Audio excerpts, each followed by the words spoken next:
ജില്ലാ സാക്ഷരതാ മിഷന്റെ ആഭിമുഖ്യത്തിൽ Mavungal Ramnagar SRM higher secondary സ്കൂളിൽ വായനാ പക്ഷാചരണവും PN പണിക്കർ അനുസ്മരണവും സംഘടിപ്പിച്ചു. കവി ദിവാകരൻ വിഷ്ണുമംഗലം ഉദ്ഘാടനം ചെയ്തു. This news sponsored by Emmanuel Silks, Kanhangad, Kannur and Thrissur. ജില്ലാ സാക്ഷരതാ മിഷന്റെ നേതൃത്വത്തിലാണ് Mavungal Ramnagar SRM higher secondary സ്കൂളിൽ വായനാ പക്ഷാചരണവും PN പണിക്കർ അനുസ്മരണവും സംഘടിപ്പിച്ചത്.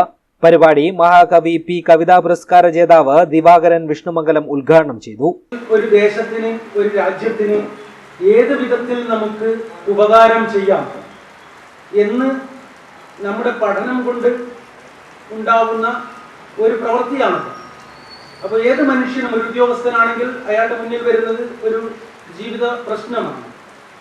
ഒരു സാധാരണ മനുഷ്യന്റെ ജീവിത പ്രശ്നത്തിൽ അയാളെ എനിക്ക് എങ്ങനെ സഹായിക്കാൻ പറ്റും എന്ന് അയാളുടെ മനസ്സ് ഒരു അൻപ് അല്ലെങ്കിൽ ഒരു കരുണ അല്ലെങ്കിൽ ഒരു സഹവർത്തിത്വം, സഹ അനുഭൂതി ഉണ്ടാവുന്നത് ഈ വെളിച്ചം കൊണ്ടാണ്.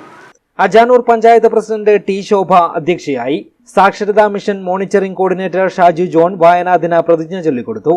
Kanhangad block panchayat vice president KV Sreelatha മുതിർന്ന തുല്യതാ പഠിതാക്കളെ ആദരിച്ചു. ജില്ലാ കോർഡിനേറ്റർ PN ബാബു സ്വാഗതവും നോഡൽ പ്രേരക് M ഗീത നന്ദിയും പറഞ്ഞു. പ്രേരക് Narayani, CK Aneesh Kumar, VM Dileesh, S Sunilkumar, പ്രിയ സുമിത്ത, ശ്യാമള ബാലൻ, B ജയ തുടങ്ങിയവർ നേതൃത്വം നൽകി. News bureau, Kanhangad.